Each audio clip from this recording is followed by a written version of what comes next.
The Cowboys news you may have missed over a holiday weekend. The Cowboys want to change how they play at linebacker under Mike Zimmer, and have a promising second-year player in Overshown to help do that. The third-round pick in 2023 entered the NFL as a 220-pounder. He is heavier now, adding 12 to 13 pounds of lean mass, and has a goal of opening the season at 233 or 234 pounds. I feel so much more powerful. I'm so much stronger. I feel like I have gotten faster, Overshown said. I feel and look like a linebacker now. I can finally stop answering the question. Are you a safety or linebacker? I'm a linebacker that played safety. Don't get it twisted. I got my frame and I'm ready to get out there. People ain't seen me this big. They seen a little DeeMo. They haven't seen the big DeeMo.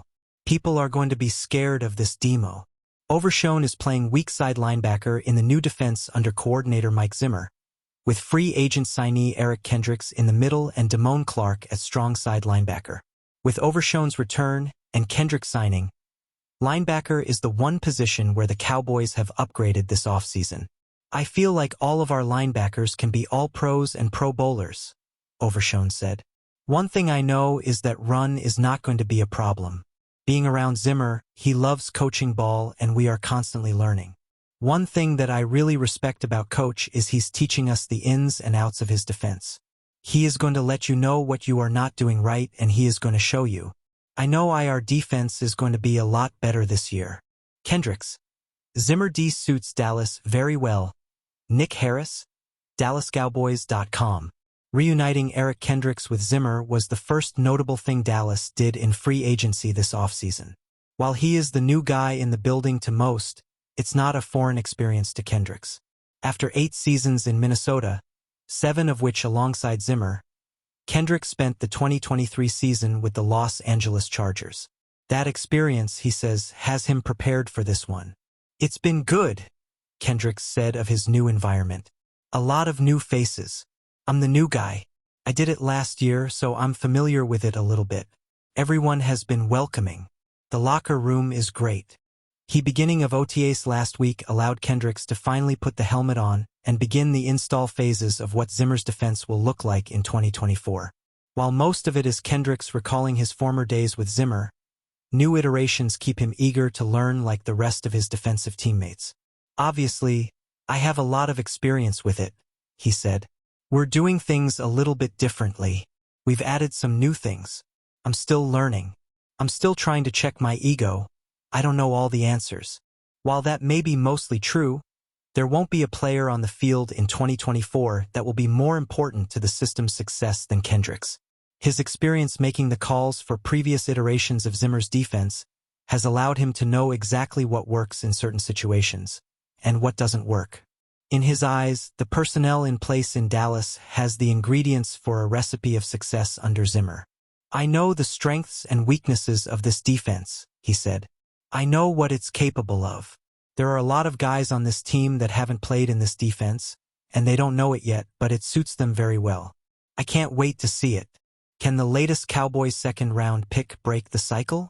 Mario Herrera Jr. inside the star. Defensive end is a spot where the Cowboys lost a lot in free agency, putting some pressure on second-round pick Marshawn Kneeland to perform right away. Will McClay and company have done an incredible job over the past decade with making sure their first-round picks contribute to the team almost immediately. Another mark of success is their first-round players receiving a second contract.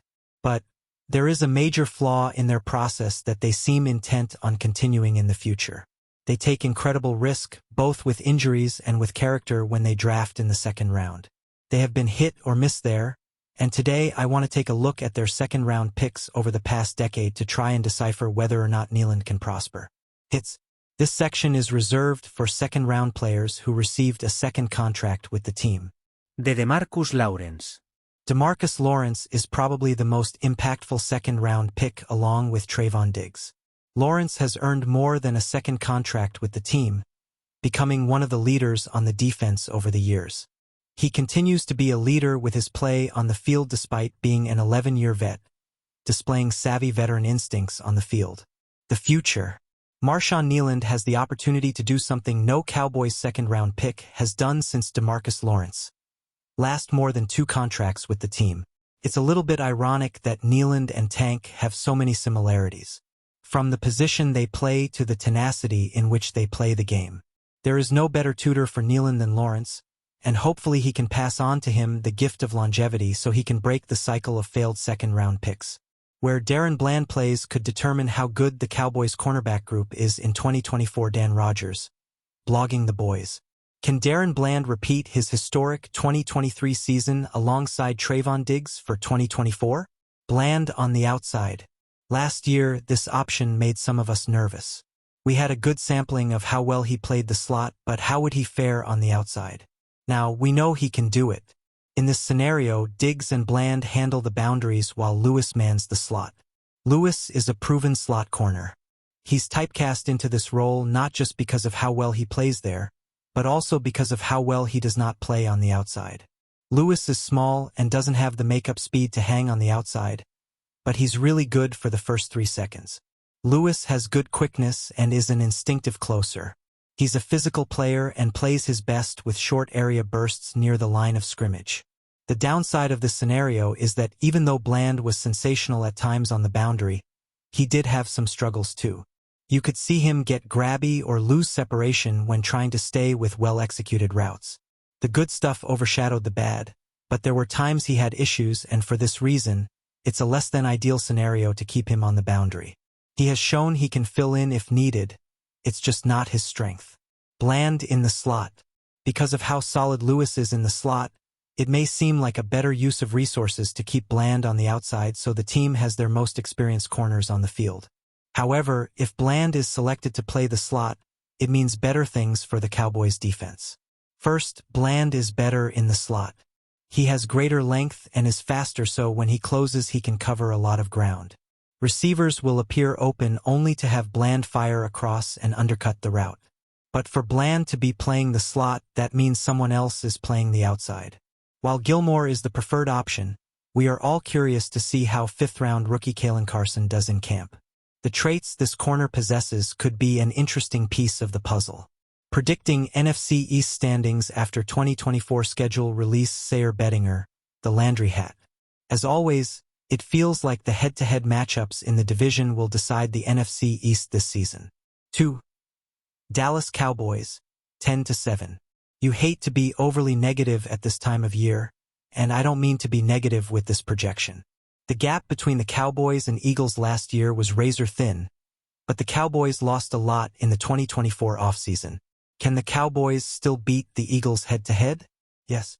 Over the course of a 17-game season, however, it might get tough to win more games overall. The Cowboys won 12 games last year, and I wouldn't be shocked to see that dip to 10 wins in 2024.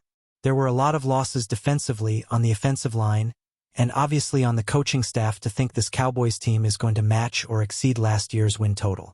1. Philadelphia Eagles, 12-5. On the opposite end of the spectrum from the Dallas Cowboys, the Philadelphia Eagles did a lot of adding to their roster this offseason. They not only added to the roster, but they maybe made one of the most important coaching hires of the offseason cycle when they stole Vic Fangio as their defensive coordinator away from the Miami Dolphins. The addition of Fangio along with Quinyon Mitchell and Cooper DeJean, the Eagles' top 2 picks in the draft, should substantially improve a defense that regressed worse than almost any other last season. The Eagles have question marks just like everyone else, but their moves defensively and then the aggressiveness to go out and get Saquon Barkley in free agency should have them at 12 or more wins and back on top of the NFC East in 2024.